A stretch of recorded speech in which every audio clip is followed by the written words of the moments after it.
وعلیکم السلام ورحمۃ اللہ وبرکاتہ۔ اللہ رب العالمین آپ کو جزائے خیر عطا فرمائے اور خیر و عافیت میں رکھے۔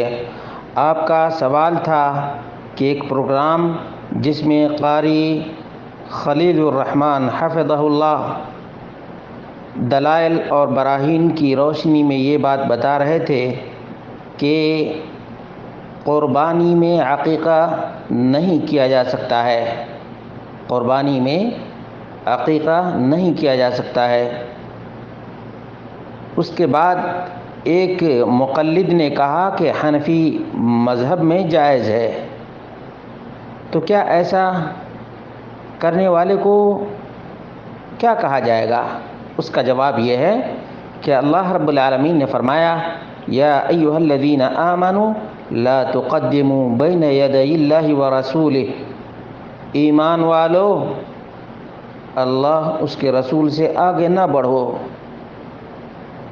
اللہ رب العالمین نے محمد رسول اللہ صلی اللہ علیہ وسلم کو جس طرح سے حکم دیا اس کے مطابق نبی کریم صلی اللہ علیہ وسلم نے عملی نمونہ پیش کیا۔ فرمان الہی کا عملی نمونہ محمد رسول اللہ صلی اللہ علیہ وسلم، اور محمد رسول اللہ صلی اللہ علیہ وسلم کو ساری کائنات کے انس و جن کے لیے اسوہ اور نمونہ اللہ رب العالمین نے بنایا۔ چنانچہ اللہ رب ذوالجلال والاکرام نے فرمایا لقد کان لکم فی رسول اللہ اسوۃ حسنہ لمن کان یرجو اللہ والیوم الآخر وذکر اللہ کثیرا۔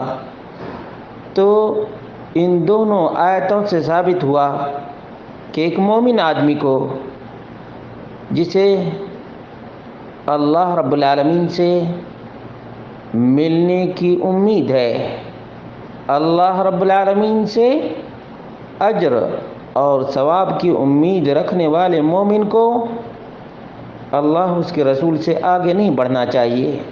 اللہ کے رسول صلی اللہ علیہ وسلم کی پوری نبوت کی زندگی کا نمونہ موجود ہے کہ آپ صلی اللہ علیہ وسلم نے 2 بکرے یا 2 بکریاں یا 2 میڈے ہی لڑکے کی طرف سے عقیقہ میں دیا ہے، عقیقہ میں دیا ہے۔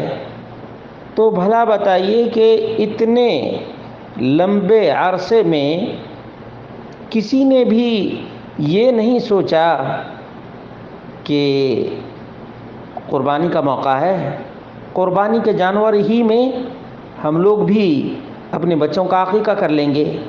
صحابیوں میں سے کسی بھی صحابی کا یہ عمل نہیں ہے کہ قربانی کے جانور میں بچے کا عقیقہ بھی کر لیا جائے، کسی بھی صحابی کا، یہاں تک کہ عبداللہ بن مسعود سے بھی یہ ثابت نہیں ہے، جن کی فقاہت کا تذکرہ اکثر حنفی لوگ کرتے رہتے ہیں، ان سے بھی یہ چیز ثابت نہیں ہے۔ اب جو چیز اللہ کی کتاب سے ثابت نہیں، رسول اللہ صلی اللہ علیہ وسلم کی عملی سنت سے ثابت نہیں، صحابہ کرام سے بھی ثابت نہیں ہے، بھلا بتائیے اس کے لیے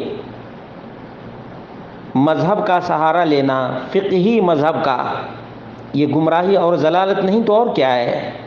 کوئی دلیل نہیں سوائے قیاس کے۔ قیاس کرتے ہیں کہ جب 7 آدمی ایک بڑے جانور میں قربانی کر سکتے ہیں تو عقیقہ کیوں نہیں کر سکتے؟ یہ قیاس مع الفارق ہے، کیونکہ اللہ کے رسول صلی اللہ علیہ وسلم سے زیادہ یہ لوگ نہیں خیر کا کام جانتے ہیں۔ اس لیے ان لوگوں کو اللہ تبارک و تعالیٰ سے ڈرنا چاہیے اور دلائل عملی کی روشنی ہوتے ہوئے بھی قیاس کی تاریکی اور ظلمت میں نہیں جانا چاہیے۔ بس اللہ رب العالمین تقلید کی روش اختیار کرنے سے ہمیں بچنے کی توفیق عطا فرمائے۔ تقلید کی روش نے عقل و خرد کو ماد کر دیا ہے اور تمام تر فکر و نظر پر پابندی لگا دی ہے۔ اللہ رب العالمین سے دعا کرتے ہیں کہ اللہ رب العالمین ہم سب کو قرآن و سنت کی پیروی کرنے کی توفیق عطا فرمائے۔ ام المومنین عائشہ رضی اللہ تعالی عنہا کی بھانجی لگتی تھی. ان کے پاس کچھ لوگ آئے اور عقیقہ کا مسئلہ پوچھا. کہا کہ بہت دنوں کے بعد بیٹا پیدا ہوا ہے, اونٹ کیوں نہیں ذبح کرتے؟ کہا معاذ اللہ, اللہ کی پناہ, حدثتنی عمتی عائشہ, میری پھوپھی عائشہ نے بتایا کہ رسول اللہ صلی اللہ علیہ وسلم کی سنت شاتان عن الغلام شاتان ہے, ہم اونٹ نہیں ذبح کریں گے. دیکھا, یہ مسند اسحاق بن راہویہ کے اندر اور مصنف عبد الرزاق کے اندر بھی موجود ہے.